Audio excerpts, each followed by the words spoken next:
7일 만에 7% 빠지고 오늘로써 조정장에 진입한 나스닥 반등은 언제쯤 시작될까?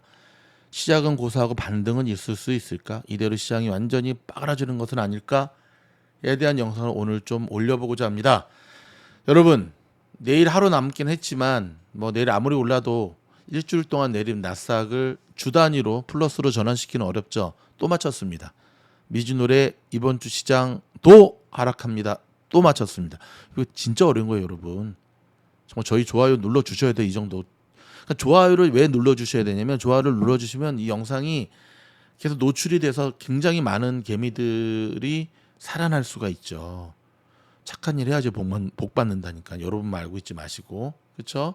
자, 그러면 7일 만에 7% 빠지고 조정장에 진입한 나스닥 반등은 언제쯤 시작될까?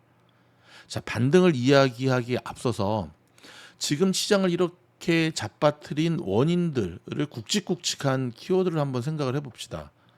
제가 이 물리모드 꼭 보세요, 이거. 자, 가장 큰 것은 뭐니 해도 이스라엘과 하마스의 전쟁, 지금 2주차, 다음 주에 3주차로 접어들죠. 그렇죠? 우크라이나 러시아 전쟁이 이제 거의 시장에 영향을 미치지 않는 쪽으로 사그라들 때쯤에 빵 하고 터졌습니다. 토요일 날. 그러면서 유가가 급등하기 시작했고, 안 그래도 인플레이션 잡지 못해서 금리가 치솟고 있었는데 리세션, 그렇죠? 유가와 금리의 불안정 치솟은 거죠. 유가는 조금 잡혔죠. 유가는 여러분 지상군이 투입이 되고 이란이 핵심이죠. 이란이 이 전쟁이 투입되면 제가 어제 올린 영상도 말씀드렸지만 기본 120불 이상 간다고 보시면 되고 맥시멈 250도 갈 수가 있습니다. 근데 여러분 이게 불가능한 시나리오는 아니에요. 지금 전 세계는 패권주의잖아요. 패권. 누가 왕이 되느냐? 바이든 종이 호랑이처럼 누가 왕이 되느냐? 여러분 기억하십니까? 바이든이 지난번에 사우디아라비아 갔다가 빈손으로 돌아와서 욕 바가지로 먹었잖아요. 할아버지 거기 왜 갔어요? 그 망신 당하고 그 30대 빈살만 앞에서 저는 아직도 기억합니다. 바이든이 막 얘기를 하는데 실실 쪼갰던 그 사우디의 그 빈살만과 그 인간들 압력과 이게 그러니까 채찍과 당근과 채찍을 번갈아가면서 사용하고 있는데 사실 냉정히 말하면 사우디를 향한 당근은 별로 없어요. 뭐 사우디가 돈이 없는 나라도 아니고 그렇죠. 주로 채찍을 많이 쓰는데 채찍이 문제는 다 맞아도 아프지 않는다는 데 문제가 있는 거죠. 여러분 이런 시나리오 한번 생각해 보셨어요? 지상군 투입은 되겠죠. 안 그럼 베냐민 저 정권이 힘드니까. 그 다음에 이란이 들어옵니다. 유가가 치솟습니다. 가장 덕을 보는 나라는 미국일까요? 사우디아라비아일까요? 당연히 사우디아라비아죠. 지금 미국은 세계 그 유가 시장을 조정할 만한 능력을 잃어버렸어요. 왜냐하면 비축률을 채워놓지를 못했기 때문에. 비축률을 너무 퍼가지고 미국 내 유가를 안정시킨 데 썼다가 채워놓지를 못하고 좀 곳간이 비어버렸어요. 그렇기 때문에 이렇게 되면 키는 지금까지는 미국이 전 세계 유가를 좀 핸들할 수 있는 능력이 있었는데 그 칼자루가 자연스럽게 사우디아라비아로 넘어가게 됩니다. 이게 사우디가 원하는 거죠.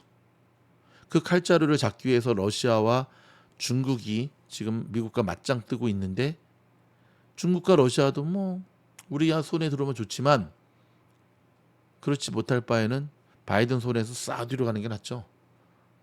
빈살만은 뭐 넘치는 돈이기 때문에 더 이상 돈에 대한 걱정을 안 하고 이야 드디어 뭐 언제까지 될지 모르지만 한시적이라 할지라도 제가 너무 소설 쓰는 것 같습니까?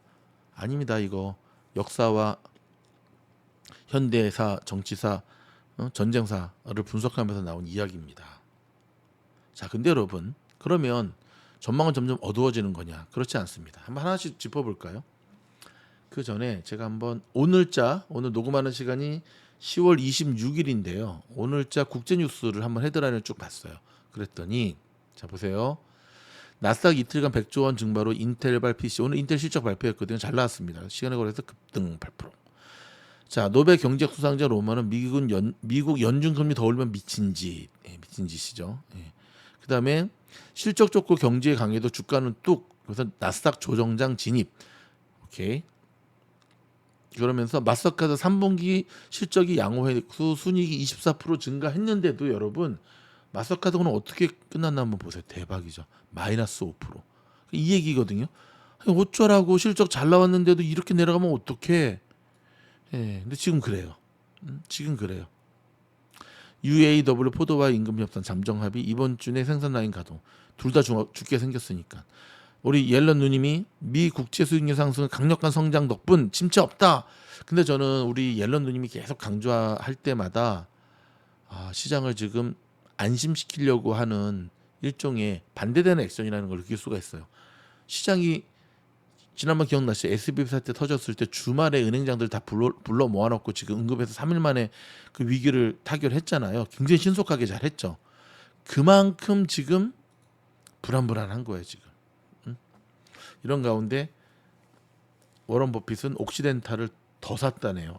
우리 버핏 할아버지 화이팅. 화이팅.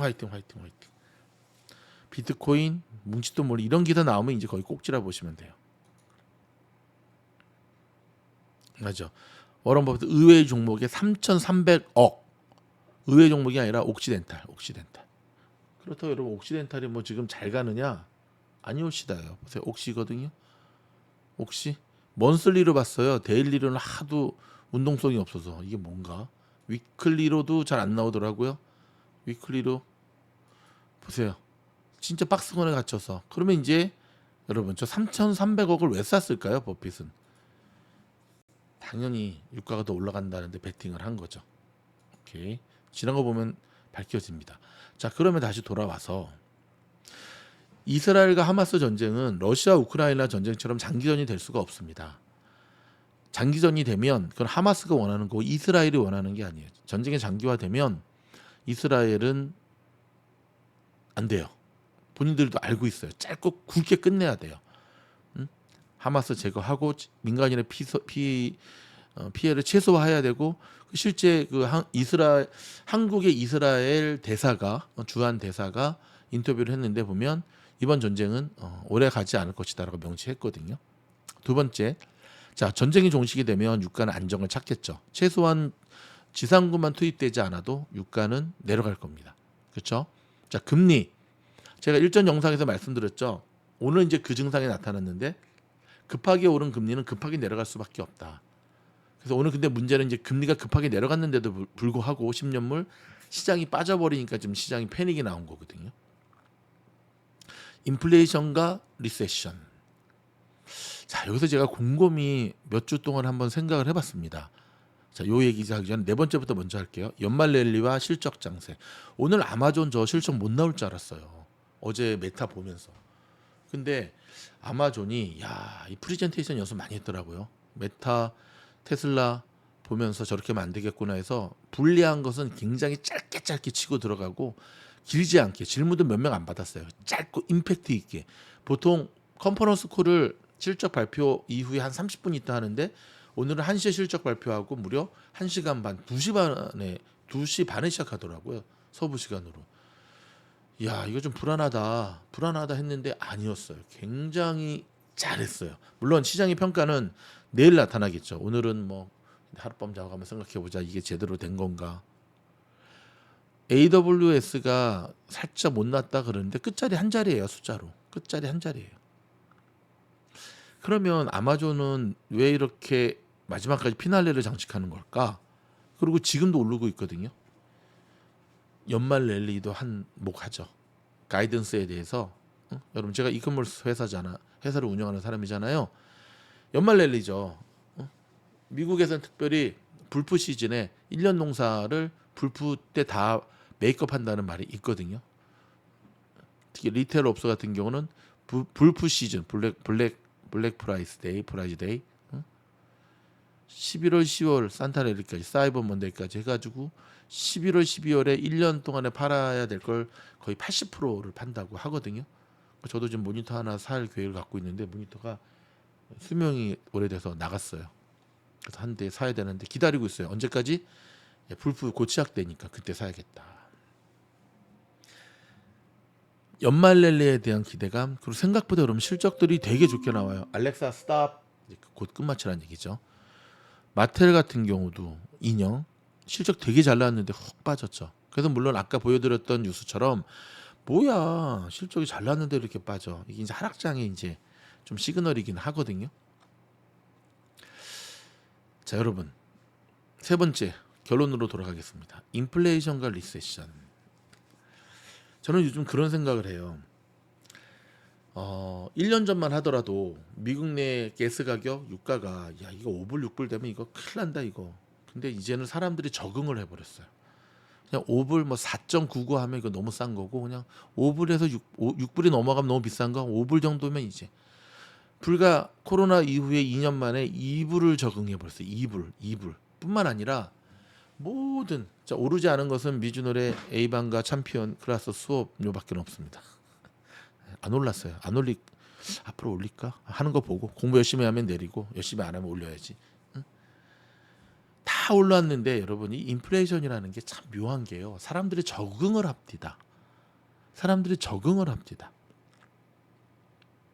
희망을 주기 위해서 파월은 계속해서 2%를 이야기하지만 미국에 사는 미국인들 대부분은 저를 포함해서 2%가 현실적으로는 실현 불가능한 목표치인 걸 알아요. 2%는 고사 그냥 3.9만 돼도 좋겠다라는 생각을 갖고 있거든요. 원래 목표는 높게 잡잖아요. 자, 인플레이션에 우리가 적응을 하고 있습니다. 물론 높은 금리와 인플레이션이 내려가지 않으면 기업들이 이제 도산하는 일들이 벌어지겠죠. 하지만 지금 미국 돌아가는 상황을 보면 노출된 악재는 악재가 아니란 말이 있죠. 그러니까 노출된 악재가 왜 악재가 아니냐면 노출이 되는 순간부터 그 악재에 대해서 준비를 하거든요. 가끔씩 기업들 종목 실적 발표 보면 구조조정을 많이 해서 인원들을 많이 줄여서 인건비를 줄여가지고 이번 실적 발표 그 데이터에 굉장히 긍정적인 것으로 나타나서 주가가 올랐다라고 하는 기사를 종종 보게 되죠. 그래서 주식시장이 가장 많이 빠질 때나 가장 많이 오를 때는 언제냐면 예상치 못한 뭔가의 호재가 터졌을 때, 뭐 나인원은 테러 사건이라든지 리만 브로더스 사태라든지, 그리고 단기간에 극복이 힘든 일이 터졌을 때. 그래서 유가가 사실 크게 오르지 않는 이유가 이스라엘과 하마스 전쟁을 오래 가지 않는 것으로 보고 있기 때문에 그런 거예요. 그렇다면 자 사람들이 점점 적응해 가고 있습니다. 물론 여기서 더 올리면 진짜 미친 짓이에요. 그렇죠? 버티고 적응하면 내려갈 수가 있어요. 그리고 연준은 인플레이션 잡는 법을 알고 있어요. 하지만 그거는 수술을 해야 되기 때문에 최후의 방법으로 사용하면서 계속해서 오늘처럼 GDP 잘 나왔지, 경제 강하지, 하지만 인플레이션은 여전히 높아. 그래서 우리가 금리를 갖다 좀 조정을 하고 있는 거야 라고 하는 거에 미국 사람들이 적응하고 있다는 거죠. 자, 그럼 정리를 하겠습니다. 나스닥이 조정장에 진입할 수밖에 없었던 이 악재들을 가만히 뜯어보면 시한부구나. 시간이 지나면서 하나씩 소멸되는구나. 물론 이것만 소멸된다고 시장이 반등하지는 않겠죠. 미국 주식시장은 실적으로 먹고 살거든요. 결국은 실적이 뒷받침되는 장세가 다음 주부터 본게임이 시작이 되는 거죠. 이번 주는 은행하고 뭐 지난주부터 빵 주식이었으니까 다음 주부터 본격적으로 시작이 된다면 지금은 수도 없이 실적이 잘 나와도 미끄러지잖아요. 근데 그 분위기가 여전히 이 전쟁 이 위에 있는 시장을 누르는 이런 강력한 키워드들이 살아있기 때문에 그런 거지, 이것들이 하나씩 제거가 되면은요 실적이 잘 나오면 당연히 그 주식은 가죠. 그리고 또 한 가지 마지막으로 모든 이들이 한 곳을 바라볼 때는 항상 시장은 다른 방향으로 움직였습니다. 모든 이들이 지금 심리가 얼어붙어서 시장이 더 빠지겠다라고 하는 공포 심리가 엄습하게 되면 스퀴즈 장세가 출현하는 것이 주식의 생리입니다. 모쪼록 리스크 관리하시면서 저희 영상 보시면서 도움이 될 수 있기를 바라고요. 이 영상이 도움이 됐다 한다면 좋아요, 구독, 알림 부탁드립니다. 고맙습니다.